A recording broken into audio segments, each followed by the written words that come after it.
from a hip hop standpoint, um, there's two ways to look at it. I think in many respects, the earlier days of the music, from say 1980 odd to 2000, 2002, 3, I think the DJs were a very major factor in terms of records blowing up. So you could have a song that was good, and DJs would take time. They would go to the West End. They would surf the record stores to find the latest songs, and anything that was good got played. Now I think we got the reverse, where people don't do that anymore, and they aren't as interested in downloading songs that come through their email address because it's long. So I think that in terms of breaking songs, it's definitely changed. Because if you think of a record like, say, Deja Vu, that was just a song that was just on an independent record label, and people heard it and thought, wow, I love this, man. Lord Tariq and Peter Guns, yeah, I'm going to play this, and next thing you know, it's one of the biggest songs. And I think now we don't really have that anymore, because a lot of people don't really, I think the DJs don't really hold their kind of, the ability they have to break music is not taken as seriously. So if you add to the pot the fact that a lot of the radio guys who have names, for playing in clubs and stuff, a lot of them have their hands tied now. So where before they could go on the radio and introduce you to an artist or a person, whether it be a UK or US rapper or singer, they don't have that ability anymore, because the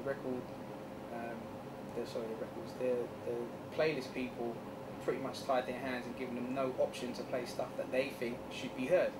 So we don't have the way the music is introduced now, to me, is more through people looking at stuff on YouTube and all the rest of it. So I think the DJs need to be kind of careful that if they keep the laziness up, that eventually what they do and what they say and what they think won't mean anything anymore. And I think that's starting to happen already.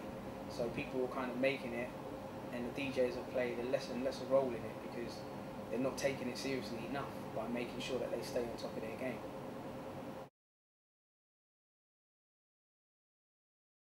I think in the years that I've been doing the show, to me, hip hop, let's talk hip hop in the UK, to me it's moved forward a whole lot.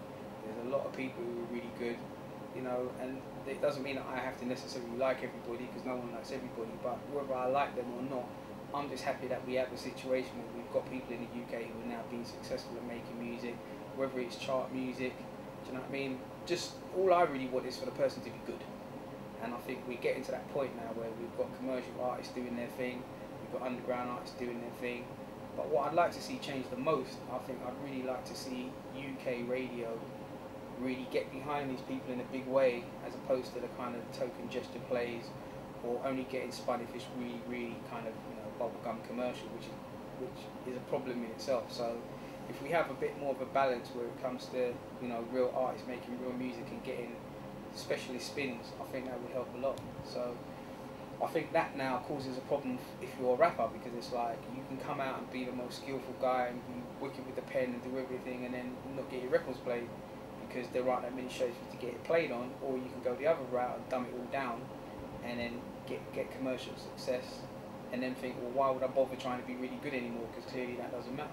But then what happens is the next generation listening, instead of looking at the person who's really the best, they look at the person who's successful, who is kind of putting out a side to them which is really watered down, and then that becomes the new benchmark. And I think that's kind of led to a sliding scale in terms of what people aspire to be. Do you know what I mean? So I think you do obviously have another side of it, which is kind of contained more in the specialist shows, people who really can go at it.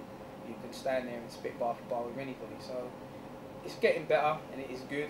I'm not going to knock it, but I would just like to see people focus on trying to be as good as the very best person in the art form, as opposed to maybe somebody who isn't that good, who just happens to be in the forefront because they're doing compatible music in terms of daytime airplay, video airplay.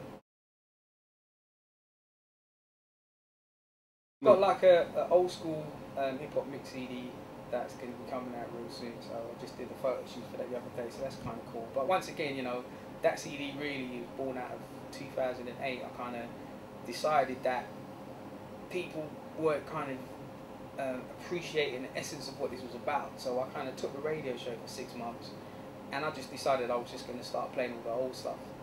And I wasn't sure, I thought people might say, what the hell is Numbers doing? But what kind of happened was that people who were just phoning me, just screaming like, oh my god, I ain't heard these records for years.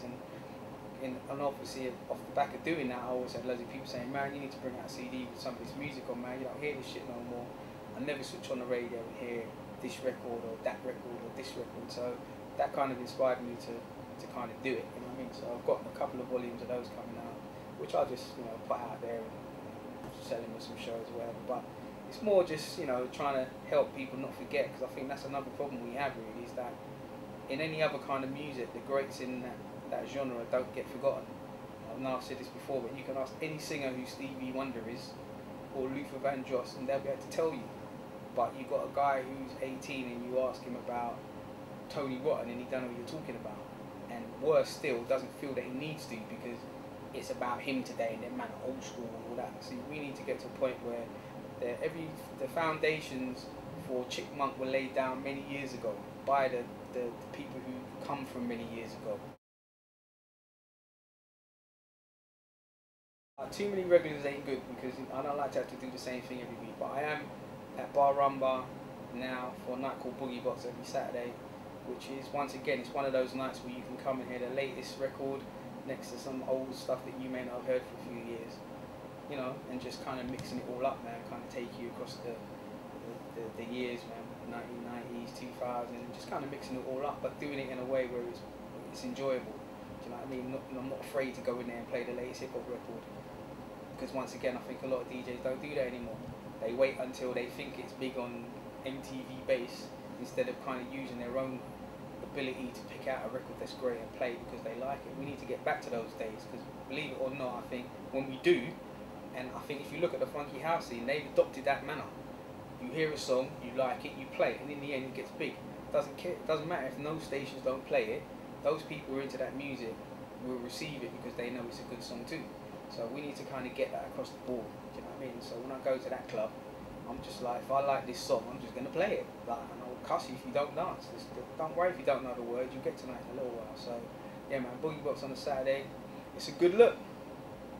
Apart from that, you can hear me on Choice FM 96.9, 107.1, Friday Night Flavours.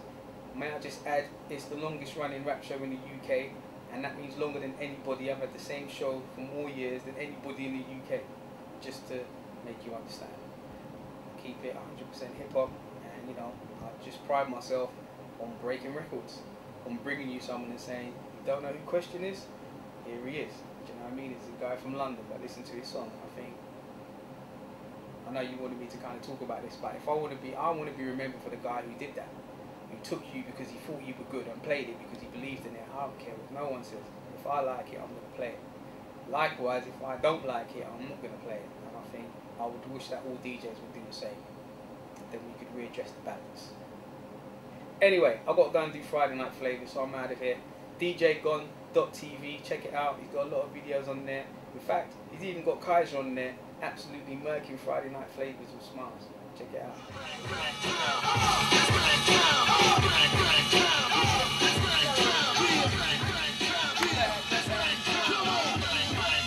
This is my moment now. I live for Friday nights, man.